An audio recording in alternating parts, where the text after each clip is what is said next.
Let's go ahead and start, y'all. We're on verse 13, right? We're on, actually, yeah, we're right at verse 13. Solomon sat on the throne of his father David, and his kingdom was firmly established, we said. And that's just a statement of fact. How was his kingdom firmly established is what we're going to answer now. Because Adonijah hadn't been dealt with. And remember that at the end of the last lesson, at the end of the paragraph, just before David died, he told him,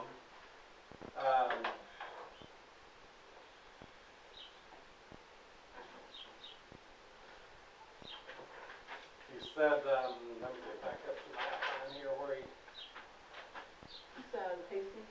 he said, punish Joab for his treachery. I signed us all in. Yes.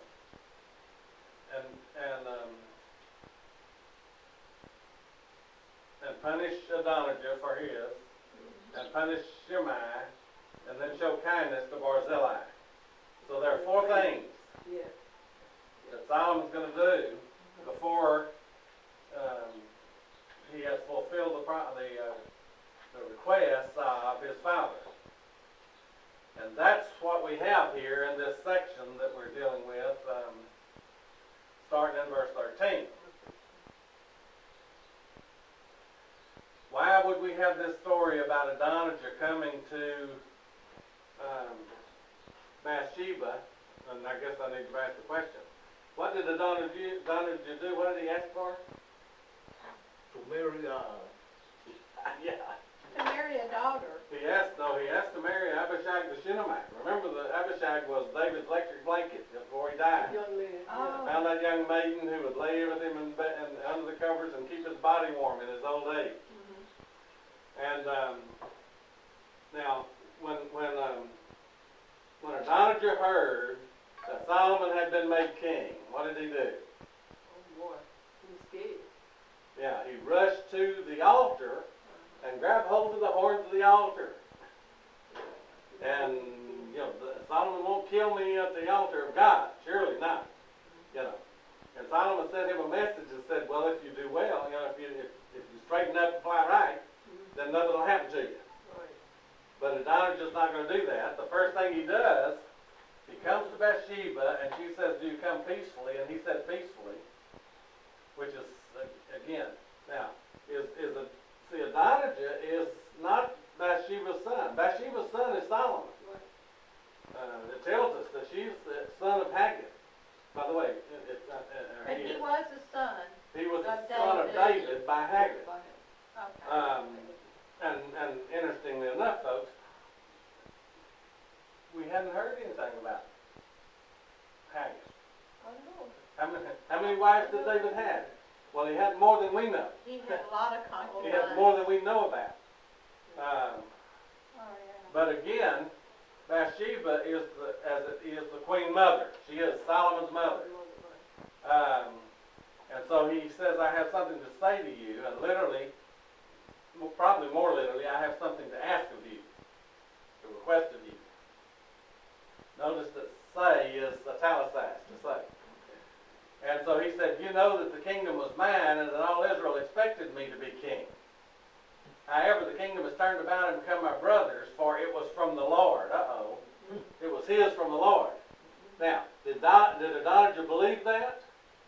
Probably. Not really.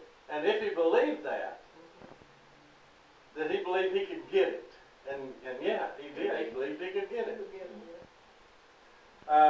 So I'm making one request of you, and she said, speak, and he said, speak to Solomon the king, for he'll not refuse you, that he may give me Abishag the Shunammite as wife. And so she agrees. Now, what is the response of Solomon to the request?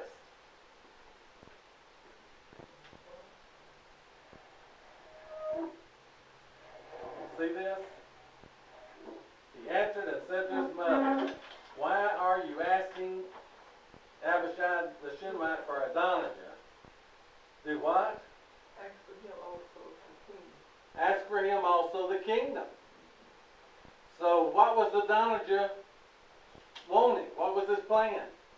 But he He wanted did, he wanted to try to take Solomon's place. Yeah, he's gonna take the kingdom away from Solomon.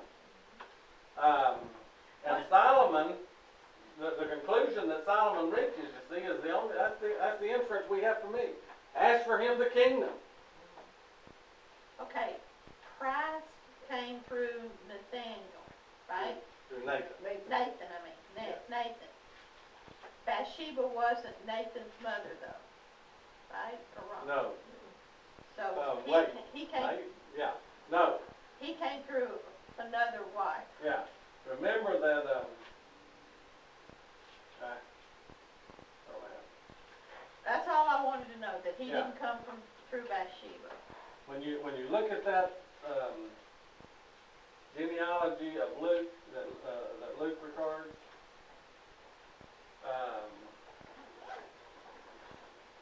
I know he's the yeah, son I of told you, David. Yeah, son of David, son of Nathan, the son of David.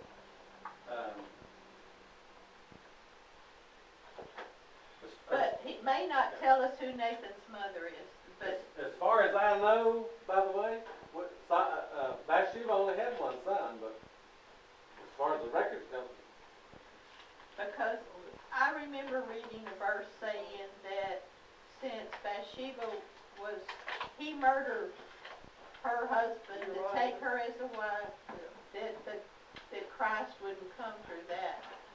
I read that some verse somehow. I don't remember that. I'd have to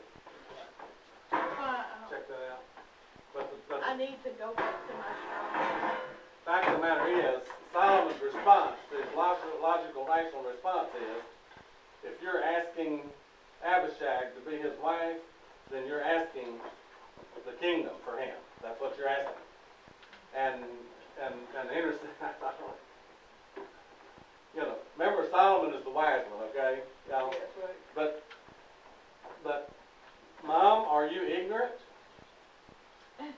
Are you that gullible that you would let him come to you and move you to make that kind of request for him?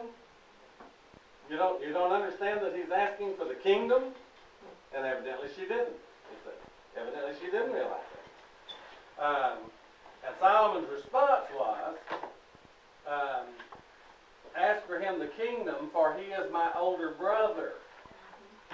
Now, so the one who gets the wife of the king gets the kingdom. Okay.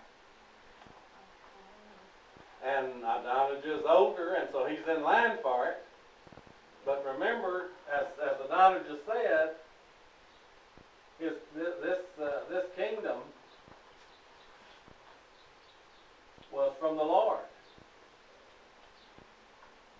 This kingdom was his, Solomon's, from the Lord. So Adonijah don't care about the Lord's plan. Right. He just cares about his own. Right. Yeah. Now, we don't know anybody like that today. Oh, no.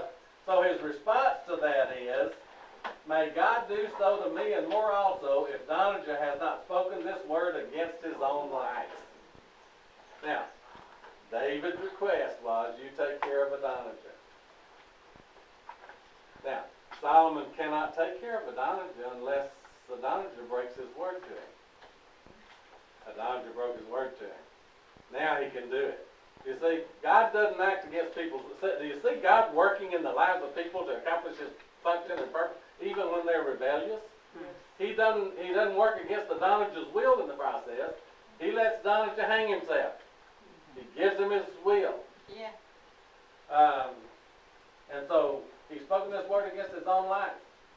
So as the Lord lives, who has established me and set me on the throne of David my father and made me a house, notice that. He did what? He made me a house. We're talking about the kingdom, folks. Yeah. And we're talking about the name. As he promised, Adonijah shall surely be put to death. So Solomon sent Benaiah the son of Jehoiada, and he fell on him so that he died. Now, fell on him was with a sword.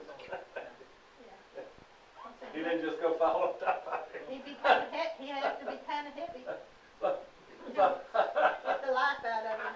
So Adonijah, step number one, the establishment of the kingdom. Adonijah is taken care of. Abide to the priest, to the advice of the priest, he said, do what? Go to and not to your own field, and you deserve to die. Go home, you see, go home. You deserve to die, but I'm not going to kill you today. Because you carried the ark of the Lord before my father David, and you were afflicted in everything in which my father was afflicted. Now, Abiathar the priest had sided with Adonijah. Y'all remember when Adonijah was giving his big feast and everything, and he was talking about the ones who he had invited to that feast, and Abiathar was one of the ones he had invited. He's getting his political alliance lined up. So Abiathar lined up himself behind Adonijah. And Solomon tells him, you deserve to die, but I'll not put you to death at this time. Because you carried the ark of the Lord God before my father David, and you were afflicted in everything he was afflicted. That's interesting to me, by the way, when you stop and think about it. Abiathar was with David as he ran from Saul.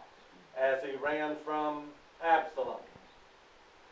And then he changed sides to Adonijah against Would he have Saul. been with David when he was doing all the killing of all those people? He may have been watching them kill Sure. people. And if I remember correctly, go back to Samuel, Abiathar was the priest that David came to when he ate the showbread. I may be not be remembering that correctly, but I think that's right. So he did see all the Let's see. bloodshed too. So when David died, you see, he goes to Adonijah and not Solomon. Now, I wonder, did Abiathar not know that the kingdom was promised to Solomon and he was the priest? Yeah, he knew he was just greedy. He thought he could get it, you know. Yeah. But he made his choices in the process. Well, Solomon might not have been consulting him, and so he said, I'm going to shut out from this picture. But a lot of times we know what God says, but then it looks like it's gonna Be different. be different. So hey, let me jump over here. Yeah, it looks like it's going to be different. You know, in the process of it all, and I worry a lot, and I don't worry much. But I worry because the majority of people don't deal spiritually with life. The majority of us talk about dealing spiritually with life, but we don't. But that's because most of the time we don't think those people they didn't, you know, they're not going through the exact same things as we're going through. So, you know, what does that have to do with us? You know, like some people used to say, well, Jesus was never married, so how does he know how I feel being married? You know, that's what I'm saying. It's like the situations are different, and so people don't think it has anything to do with our life we're going through now. That's our thing. And that may be a good illustration, you know, but spiritually, what are you going to do with Jesus in the church? He don't understand what's going on between husbands and wives. What's the church doing? See, so we don't think that, again, it's not a spiritual process, it's a physical process. And you know, as my saying is, 10 times out of 9, when people deal with things emotionally, and when emotional logic wins, you know, fights, you know, emotion wins. But the fact of the matter is, you look at, I'm going to quit preaching, I got to finish this. But you look at the churches that are flourishing. I'm talking about even churches of Christ. Look at the churches that are flourishing. And for the most part, it's fleshly and physical and not spiritual. And that flourishes, you know.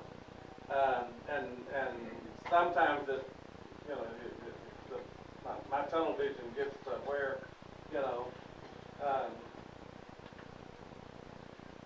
nobody loves me, everybody hates me, I think I'm going to go eat a bug. Nobody wants the spiritual leadership and guidance and teaching. And even those who say, boy, that's it. I see it and I get it. And I'm getting it from wherever I'm getting it from. I'm getting it from you or whatever. When push comes to shove, they still make their own choices. Still make their own choices. So you see that through history. That's part of what we see in the book of Kings and God dealing with the Israelites. Now,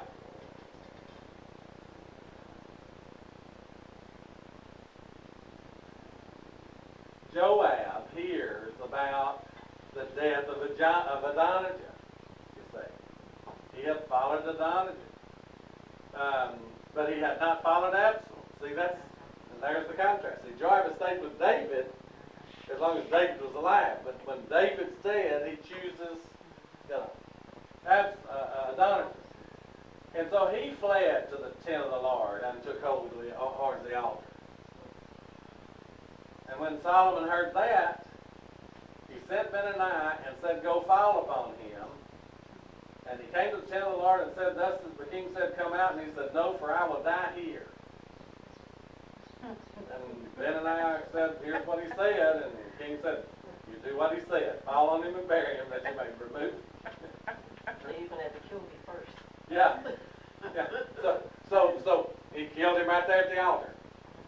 At the altar of God. So two enemies, Adonijah and Joab, are dead. And of course the response of all that is, and you need to go back and read Samuel and see that, the Lord will return his blood on his own head because he fell on two men more righteous and better than he, and killed them with the sword while my father David did not know it.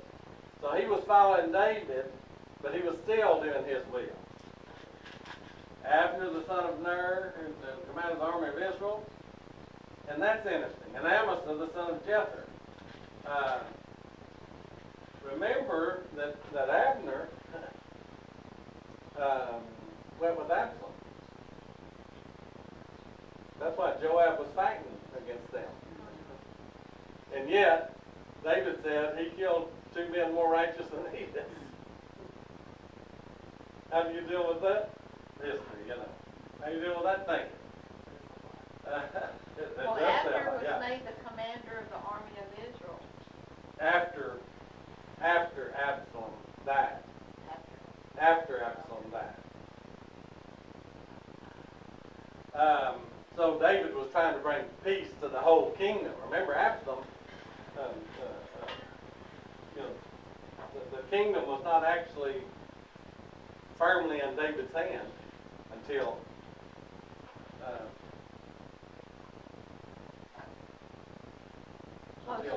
Close to when he was fixing to die. well, no, he had conquered the world, as it were. David was the world ruler, y'all. Yeah. Interesting enough, at his time. Yeah. Babylon couldn't come defeat them. Assyria couldn't come defeat them. David was the world ruler. He's the one who gave Israel their established, powerful kingdom.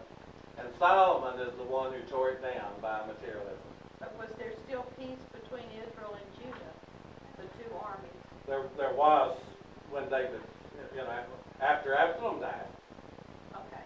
Because And for all those years. it was just barely, though. Imagine they were still kind of envious of each other. Well, there just probably always was that, Always but that. again, David was the king of Israel, and Israel responded to him as king, and followed him as king. So when the future generations thought about Messiah and kingdom, when they thought about it, they thought about David. And of course, all the prophecies, prophesied that God was going to put one of David's descendants on the throne. And when you read about it, by the way, even in Ezekiel 34, which is probably the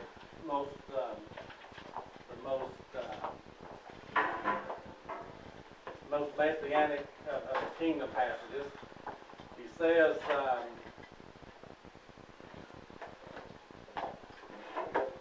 Says after he talks shepherds of Israel not feeding the flock and taking care of the flock, and he said, I'm going to shepherd Israel. Look at verse 23. This is Ezekiel 34:23.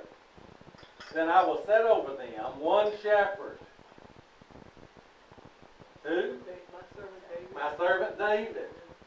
Now, folks, when Ezekiel wrote, where was David? He wasn't even born yet. You know, he was dead. He was dead and gone. You see. They were in captivity. They were in the Babylonian captivity. The tribes of Judah were taken away in captivity. So Israel had been gone to Assyrian captivity years before this. So when he prophesies the restoration of the kingdom, folks, it's not physical, it's spiritual. And the David that he talks about is Jesus. You see. And the reason being that is because the way the Jews and the Eastern world thinks about genealogy and descendants. Even in our modern world, you see, daddies want to have sons for what reason? Carry on the name. Carry on the name. Right. Now, so Solomon's kingdom was not completely established, even though he's sitting on the throne. He still has enemies that are pretenders to the throne, and so he takes care of Adonijah, he kills him. He takes care of Joab, who was the general of the army. He kills him. He sends, I went past it, Abiathar. He sends Abiathar home and tells him, I won't kill you right now. But to Joab, he says that when he sent Benaniah to fall on him, to kill him, he said, do as he has spoken, fall upon him and bury him, that you may remove from me and my father's house the blood which Joab shed without cause. So basically what Solomon is saying is, this is justice. His death is justice. He deserved to be punished for killing innocent people before, and he just hadn't. Now, that's interesting to me, though, because it's not just justice for killing innocent men. It's also destroying the enemy of Solomon. So that Solomon's kingdom will be firmly established. So, their blood shall return on Joab, but to David and his descendants, and his house and his throne, may there be peace from the Lord forever. Now, will there be peace forever? Nah. Only in our spiritual kingdom. Yeah. Not in the physical kingdom. Right. However, when we, and we'll probably may look at that today if I can quit preaching. Because probably be next week. Because when Solomon finally is established, he's going to build a temple. He's going to build the temple for God. And it's at that time, when he begins the building of the temple, that God starts describing the kingdom as being at peace. Solomon was at peace with Hiram and with all the people around. Therefore, they're all going to do what he wants them to do. Hiram will send him all the material to build the temple, the laborers, and the whole process. But we'll get there. Now, so Benaniah killed him, by the way, and the king appointed Benaniah, the son of Jehoiada, of the army. So Benaniah becomes the general of the army of Israel, and Zadok becomes the high priest in the place of Abiathar. Now that's interesting to me. How do we deal with that? God gave Solomon, because folks, the high priest automatically succeeds the other high priest. When the high priest dies, the next priest. So evidently, Zadok was the next in line after Abiathar. That's the only thing I can conclude. Otherwise, we have to conclude that Solomon was just doing what he wanted to. He was just putting the priest he wants on there. Was that his son? Zadok was not his son. Right. But remember, the priesthood of Aaron, as long as he was in the Aaron, and the oldest of the lineage became the next in line. So it didn't have to be Abiathar's son, the next in line, but the next in line of the descendants of Aaron. Does that make sense? Hear what I'm saying? And goodness knows, don't y'all see God's wisdom in working all of this as He deals with people? So, in verse 36, Solomon's going to take care of Shemaiah. So we get the third man.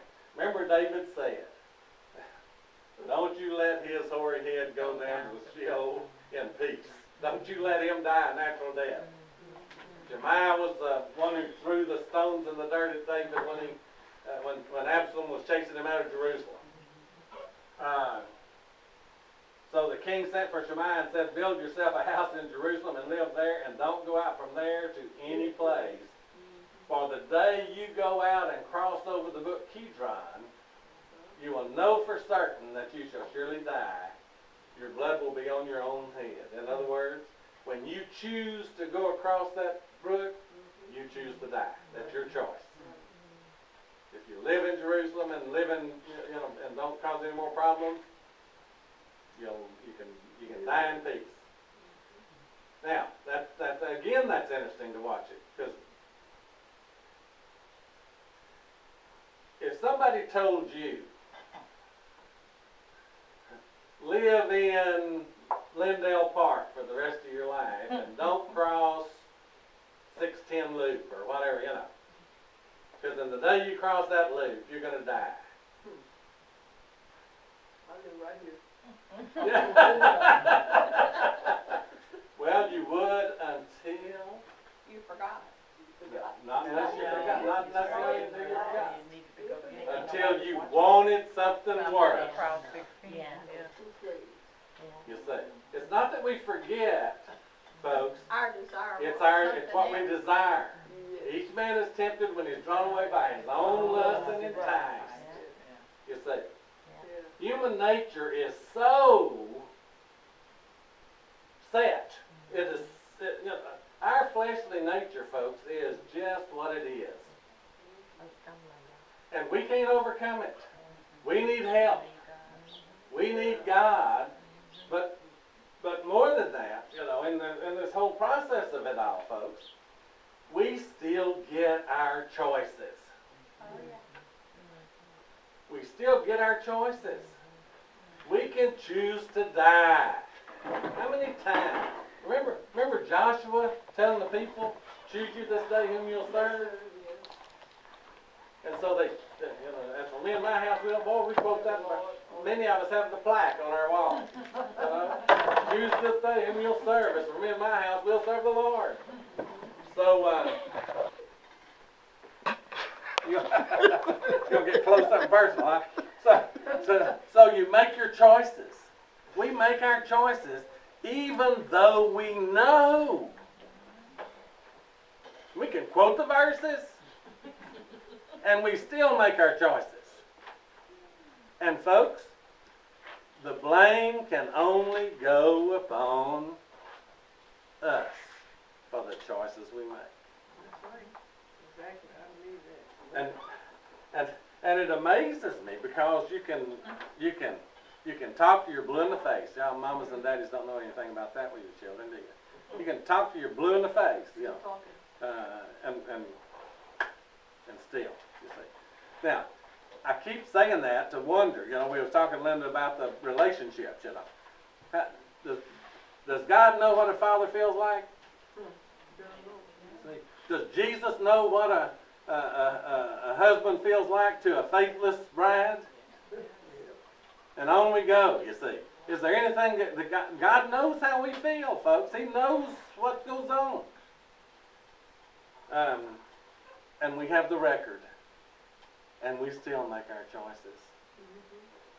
Shemaiah had the record, folks. Shemaiah said to the king, the word is good. Why? Let me live. So he lived there many days. But it came about at the end of 3 years that 2 of the servants of Shimei ran away to Achish, the son of Maacah, king of Gath. And they told Shimei, your servants are in Gath. And what did Shimei want? He wanted his servants back. Now, again, what would cause those servants to run away? He was mistreating them. Well, he may have been. Well, why not just get some new servants? Hello. You know, Hello. I'm sitting here, it wasn't his child, it was a servant. You know, it makes no sense to go and die over a servant. Now, but watch the point. God allows those servants to run away, and they make their choices to run away. And he uses that to get Shimei. And you know, he was probably indignant and angry. Oh, yeah. And was going to get them. And the thought that he shouldn't leave this spot probably didn't occur to him at that time in his righteous anger. When we make our decisions based on emotion, 10 times out of 9, when emotion and logic collide, emotion wins. 10 times out of 9, folks. I mean, it ain't 9 out of 10. They ain't even that little. So why is that? It's for everyone. Why is that? Why we do that? Yeah, well, that's the big question, isn't it? Yeah. Duh. I was telling somebody the other day, I don't know when I illustrate. Y'all watch those commercials where the guy sits with the little kids and they tell you, is it better to be fast or than slow, or is it better to have more money or less money? And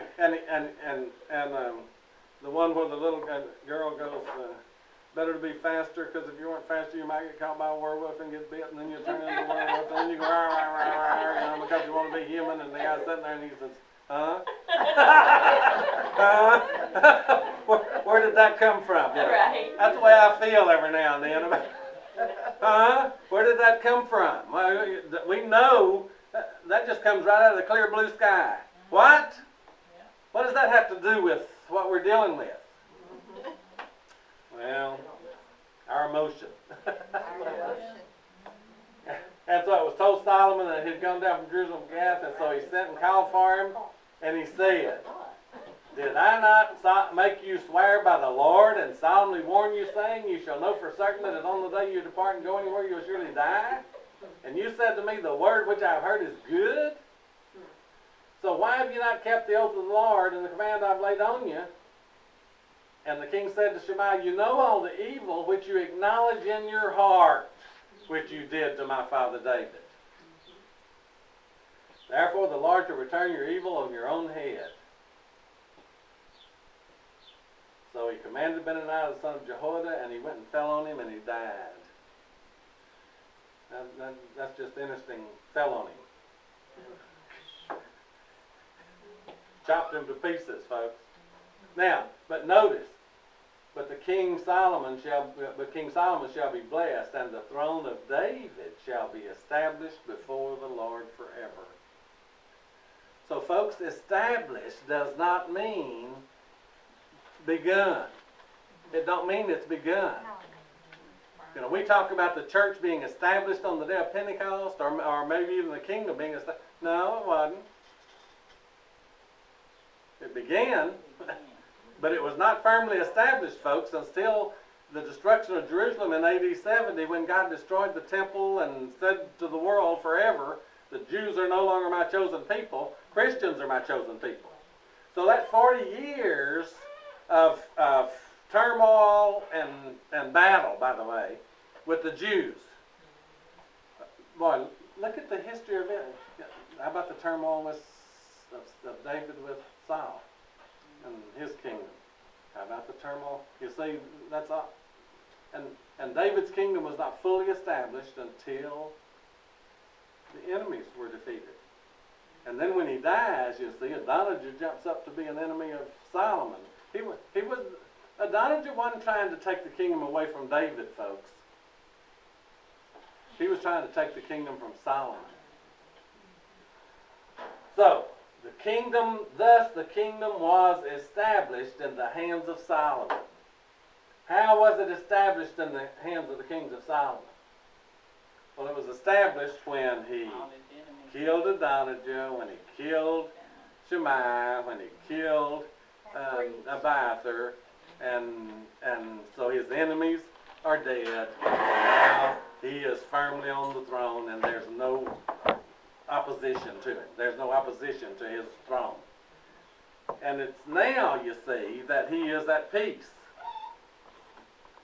And then we get this little story here, y'all, of Solomon formed a marriage alliance with Pharaoh, the king of Egypt, and he took Pharaoh's daughter and brought her to the city of David until he had finished building his own house and the house of the Lord and the wall around Jerusalem. Now, is this Solomon's first marriage? Oh no. Oh no. And is it Solomon's first, by the way, marriage of alliance with another nation? Probably not. Why are we told of the alliance between Egypt and Solomon? Well, we're told so we can be introduced to Pharaoh's daughter. Because she's the one, you see, that's used to say that she turned Solomon's heart away from the Lord. See, she's the one. What's the logic of the writer as he writes the story, folks? What's the purpose of introducing it here? Because he's going to tell us. He's going to reveal it, you see. The Bible is not some mystical, so let me rub on it and now you understand it, you know. Yeah, you got to read it and study it and watch the logic. God is the most logical being in existence. And by the way, interestingly enough, he created us to be that way. And isn't it sad? Yeah, right. And isn't it sad, that we want all the thinking done for us? We want all the fast food, and we want it our way. As we go out on the golf course and play golf with my buddies, and I hit a really, really good golf shot, I'll say, boy, that was a McDonald's shot. I'm loving it, And we know all the slogans, We know all the slogans. What's life? Well, there's the story. So he forms that alliance. The people were still sacrificing on the high places because there was no house built for the name of the Lord until those days. Now, so the high places, by the way, are introduced to us. We hadn't heard anything about the high places before, but we're introduced to them now. And there will be an ongoing problem throughout the Kings. Because on the high places, they would offer sacrifices to God, or they would offer sacrifices to their idols. And one king would come along and he'd tear down all the high places to the idols. And then the other king would come along and they'd rebuild them, you see. And so we get that ongoing turmoil of the history of Israel. And the book of Kings, folks, is written, the books of Kings is written to show us why the children of Israel went away into captivity. They should have stayed in that land forever. See, if they'd been faithful to the covenant, and they'd done what God said. So the Kings is the history of them rebelling against God and His promises. And He promised them, if you do that, you're going to be taken away into captivity. Now that's interesting. Shemaiah was told, if you'll stay in Jerusalem, you can live. Israel was told, if you'll stay in the land and keep the covenant, you'll live. If you don't, you'll die. You'll go into punishment. And Kings is the record of all of that. Now I'm going to show you one verse. Of course, I got to preach and I got to finish. But in Romans, is it Romans 9? Where he talks about, he talks about Jacob and Esau. Jacob I loved and Esau I hated.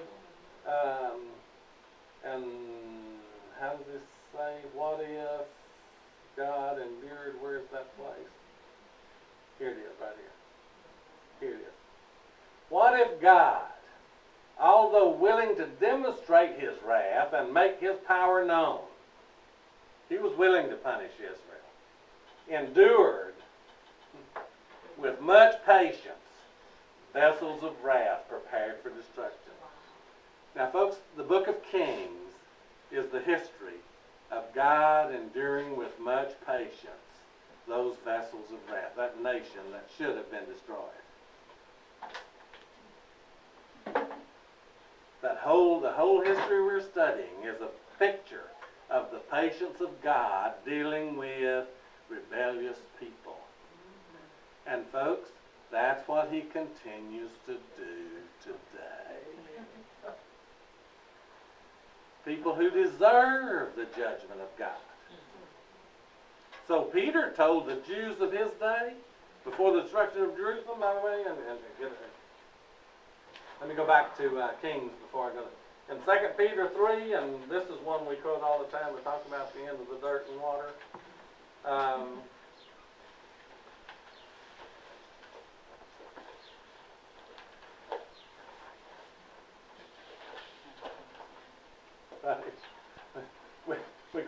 The Lord is not slow about his promise, as some count slowness, but is patient toward y'all, not wishing for any to perish, but for all to come repentance. Peter was writing that to the Jewish generation of his day. Now, so Kings. Well, Kings is the history of all that, folks.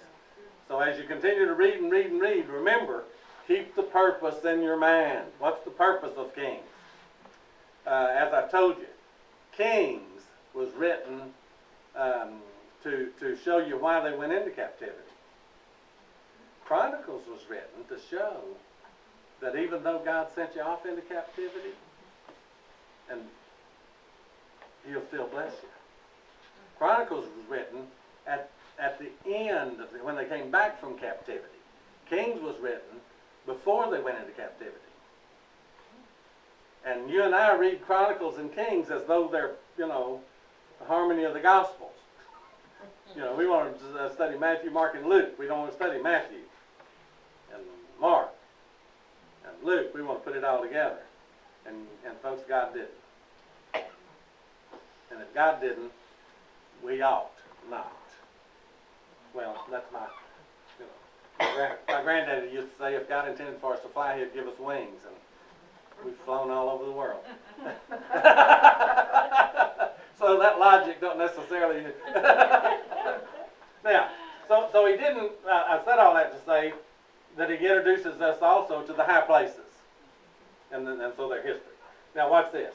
Solomon loved the Lord, walking in the statutes of his father David, except he sacrificed and burned incense on the high places. The king went to Gibeon to sacrifice there, for that was the great high place.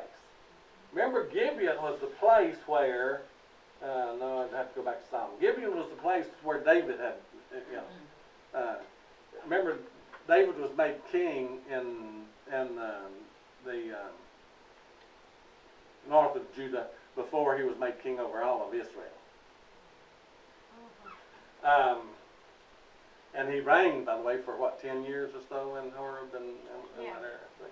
Now, so, in Gibeon, the Lord appeared to Solomon in a dream at night and said, ask what you wish for me to give you. So make your request of me, you see.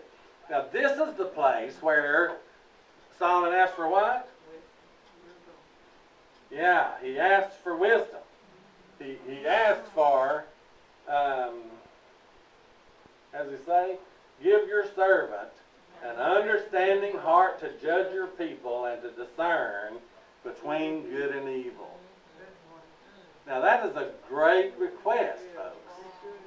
An understanding heart to judge. See, the king was supposed to be the supreme court judge, of the nation. Although they had judges in the cities and so forth, people who would do that, The king was supposed to be the Supreme Court, and he was supposed to know the law and practice the law and lead in the keeping of the law and encourage in the teaching of the law. He was supposed to be the leader of bringing them to covenant relationship, keeping them in covenant relationship with God, which, by the way, is what Jesus is to us. think about that. So we're gonna read later on that Solomon did not use the gift that God gave him when it came to his wife. Completely, yeah, he didn't completely do that. He didn't understand, did he? He didn't use it. Because his wife didn't make him do it. But no, for who is able to judge this great people of yours? You see. So, Plural. But I love verse 7, where he admits, I'm but a child, I do not know. yeah. You know, he had some understanding of who he was and who God was.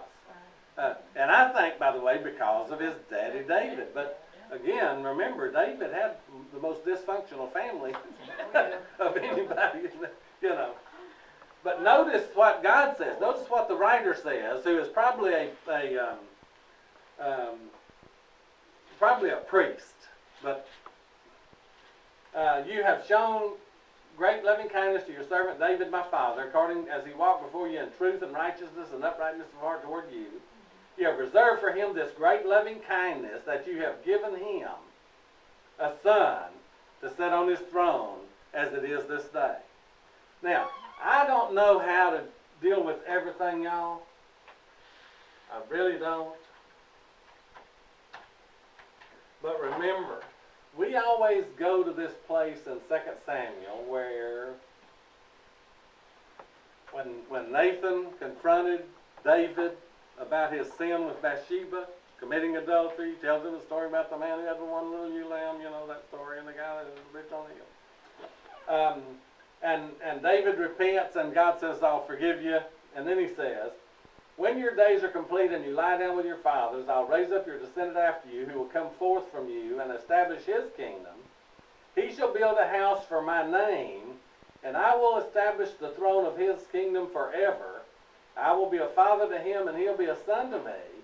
When he commits iniquity, I'll correct him with the rod of men and the strokes of the sons of men. But my loving kindness shall not depart from him, as I took it away from Saul, whom I removed before you. Your house and your kingdom shall endure before me forever. Your throne shall be established forever. Now, Solomon or Jesus? Sounds both to me. I think ultimately it's Jesus, but I think immediately it's Solomon. But remember,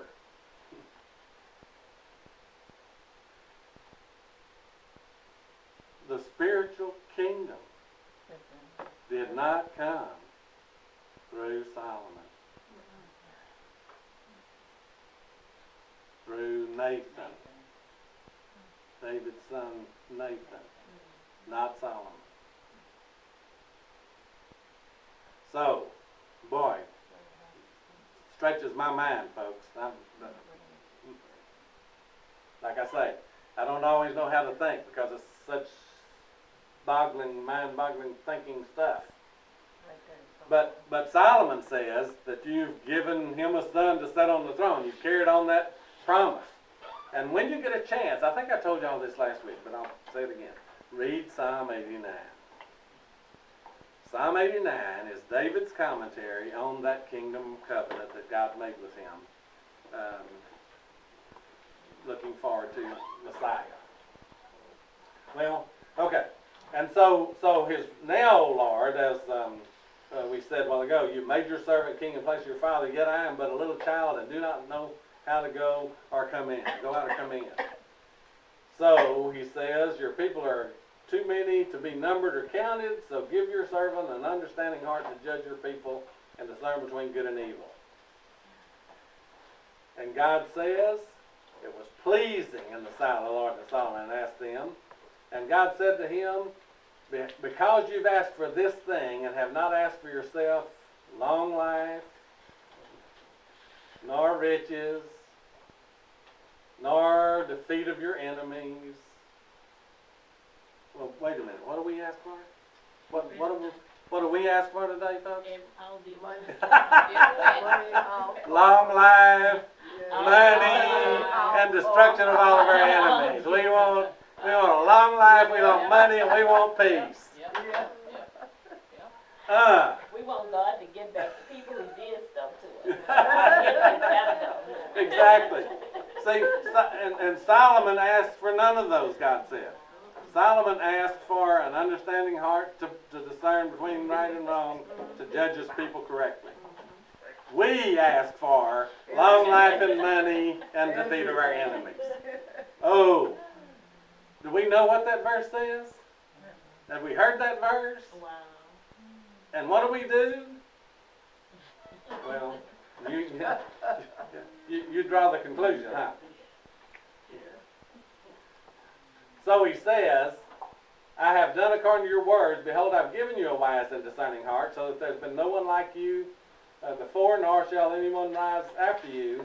I have given you what you have not asked for, both riches and honor. So there will not be any among the kings like you in all your days. But 14 is the kicker. It is. But also remember that Jesus preached in the Sermon on the Mount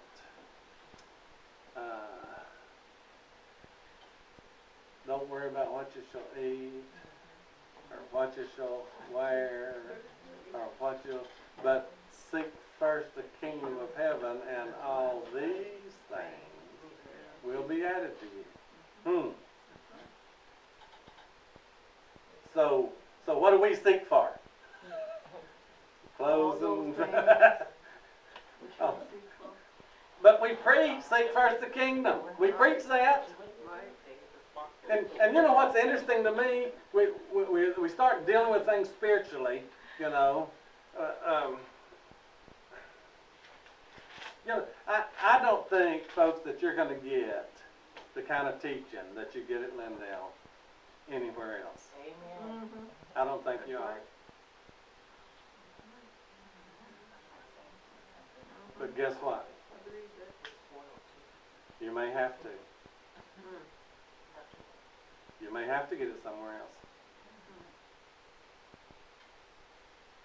Because eventually, you know, I hate, folks, to talk about money. I don't preach on giving. Well, let's not talk about it then, because you never know what tomorrow will bring. No, you don't. But you also know that God won't override people's will. God will not override people's will. He'll let them make their own choices. And it looks like you got a lot of open hearts here. But He also gives you some history of the response of people. So ultimately, we have to talk about spiritual. You know, let's don't talk about money. Let's talk about the fact that as the Philippians sent Paul, supported Paul in the preaching of the gospel, Paul responded to them and said, "Boy, that was a sweet smell to God, and God will supply all your needs." Now, do we believe that? Well, we'll find out who believes it. We'll find out who believes it and when. Or let's talk about the spiritual responsibility of all that. Let's not talk about the physical, because we do. And everywhere else you go, that's what they're going to talk about.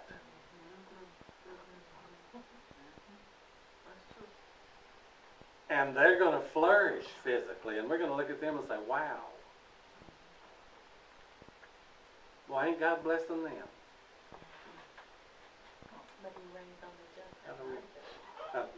That's true, but the point is, it's not necessarily a blessing. See, the physical is not necessarily a blessing. And on we go. So and there's just got to be that. So who's going to think and deal spiritually, and how many, and who's not? And we'll find out. You see, we'll find out. Faith always works itself out in expressions that come out of it. Yeah. So again, God says, "You haven't asked for these things, I'll give them to you. If you walk in my ways, keeping my statutes and commandments, as your father David, I will prolong your days." Now that's interesting, by the way. You know what? Let's see. What did the law say about which commandment was it that if you keep it, you'll Honor- prolong your Honor you, days, honor you. honor your father and mother, and you'll have long life. That's interesting, isn't it? And so what do we do? How do we, here we go. So, but watch. Solomon awoke, and behold, it was a what? It was a dream. And he came to Jerusalem and stood before the ark of the covenant of the Lord, made offerings and peace offerings and a feast for all of his servants. Now, folks, it's 11:04. We're going to stop. That's time, past time. We're going to stop there. On the questions, if I remember right, we were supposed to go to 434, so we ain't going to get there. But as I told you at the beginning of the class, now look down for the next section of questions.